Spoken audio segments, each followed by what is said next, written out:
You guys remember this drawing from the house, right? This one that GULUVA did. Ashley tried to replicate it today during his Dead Conflicts outing and picnic. Anyway, it was all fun and a little question and answer on stage with Ashley versus her fans. Like, people are willing to pay to come and see Ashley. So I don't know why people think that she cannot survive without them. Like, people genuinely love this particular girl, not only in SA, even in Nigeria, even in Ghana. It's just that this whole misunderstanding is out of hand.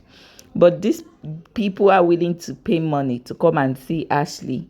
Like, she's truly loved. And when I see on social media people saying, oh, there were no much turn up for Ashley, they did not turn up for her, it was dry, it was this, I'm like, just chill. Okay, people were there. Like, people that came, they took pictures, they gifted her. People were even giving her jukes and snacks and other things, and she had fun, I must say. And a little Q&A, that's question and answer, of course, as they're asking Sweet GULUVA on stage during his homecoming, where is Ashley? They also asked Ashley today, where is GULUVA? And Ashley said, oh, GULUVA is around. Anyway, as you can see, this person said Ashley could have been on 100k tweets trending if she wasn't ungrateful to us. Imagine being xenophobic. Her event today is so dry cause a lot of ashes left, including me. Well, I don't know what you think about Faith. Favy, I don't know her name.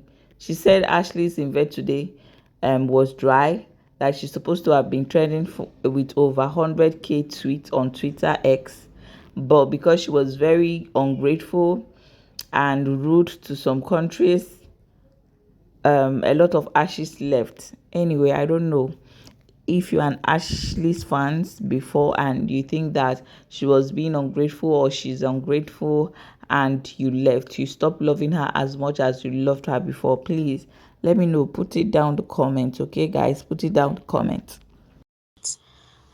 Ashley disrespected you on Monday and you already left the fan base. She's asking my question. I just want to clarify the disrespect that occurred on Monday. Is it different from the one about the whole GoFundMe that she was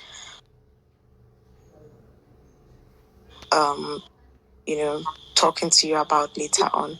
Or is that yes, no, they're totally different. Okay. So you left the fan base before the Wednesday when everything exploded. Yes, I think that is why I got more angry, because I thought it was an attack and a build up from what had happened prior. Because I'm trying to get the concept. So you have left this fan base, and this girl feels like, oh, because she has left, I can, or maybe she's pissed. She's angry that you just woke up and you left the fan base, and she gathered that because I was actually talking with, I think it was me, man. I had to ask her, I'm like, I even gave her a lot of examples. If, let's say, you have a shop, for example, and you leave your husband there and you realize later on that something is missing, there's a way you're going to call him and be like, babe, I left this thing here and it's no longer here. And it's going to be different if maybe you left a stranger in your shop and later on you realize that the thing is missing. So she attacked you like a thief and not like a member of her, how can I call it? Of her community, because I was really trying to see why somebody would just wake up and without even asking any questions, she's just going to vomit such vile things on an individual. And I love that you've clarified it, but I'm sorry to poke. How did she disrespect you on Monday, please? That's my question.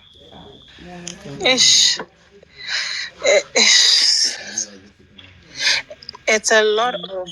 I'm sorry I just want to use my words carefully, because it is not as if I want to protect her, but at the end of the day, I think I just want to not even protect myself, but I want to stay true to the person that I am, right? So, Do I want to say that? Yes, yes. Use those ones and use the 3-head peonies and open them up. But you need to fill. Sorry, guys. Sorry, just a minute. You need to fill it. Fill it up first. Sorry, guys. I'm working. So, okay. So she had heard something from someone, not me. From me, it was a long story.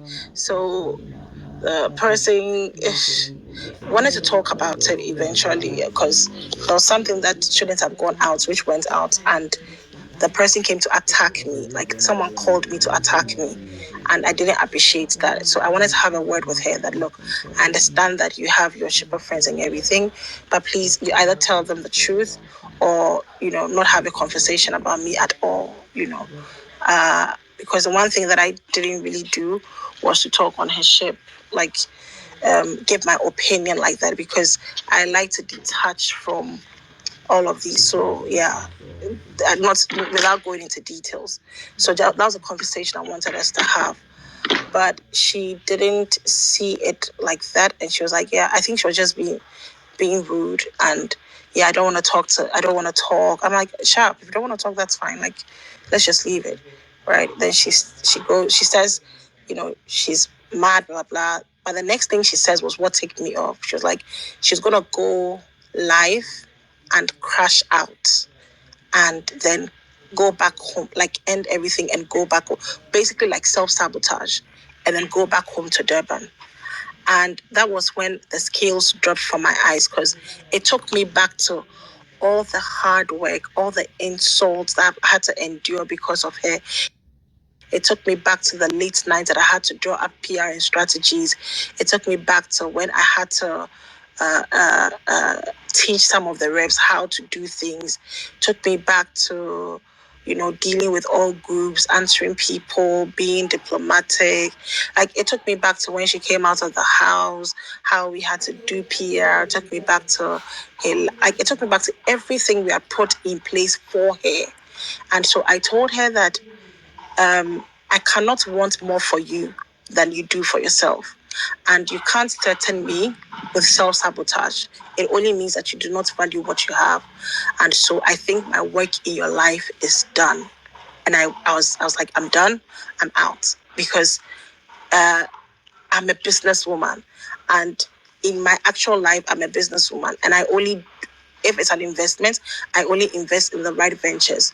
So for me to invest my time in you, my resources in you, the only thing you can pay me back is for me to see you do good, for me to see you, living the life, for me to see you.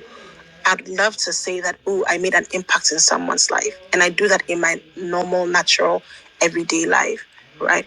So seeing that, I was like, ish, this is it for me. I don't think I want to help this person anymore, because there were a lot of plans, right?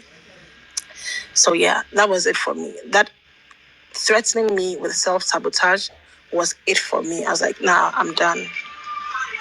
My friend, please lower your radio. Even when I saw the messages, the screenshots where she kept on, you were trying to explain, and she kept on saying, oh, she's going to go on live and she's going to expose. In my mind, I was like, what is really going on? Like, this is somebody that, you have worked with. Even if it's that we have a misunderstanding. I've had misunderstandings with a lot of people. Even if it's that we have a misunderstanding, I just feel like even if everything is supposed to end on a bad note, after that it's not supposed to be that weird. And even when you just explain all of this right now, I instead look at it from a very, very wrong footing. Because if, let's say, you've done something well for me and we end on a bad note, let us go our separate ways. Because how coming back in here and doing all of this drama, for me, it seems more of, oh, I don't like you anymore and I want everybody to know that you have done something wrong, even if you have not done anything wrong. Maybe people will find out later on that Felsi is no longer standing me, and then now I just need them to know that, oh, she did something wrong and that's why she's no longer standing me. And if there's something that you have not that I've noticed between what you and Barry have said, it's always this communication between her, you guys, and shippers. Like, even when Barry was speaking, she always mentioned that whenever she drops a call with Ashley will go and tell shipper something. when she gave Ashley the advice about the whole pregnancy thing, Ashley went and told shippers that this is what Barry has said. And it is very weird on my side. It is very, very weird. It is giving, I want to collect funds from two places. I want everybody to have this mentality. Maybe they are going to, I don't know, have a war with themselves, and I'm going to be the benefactor of everything.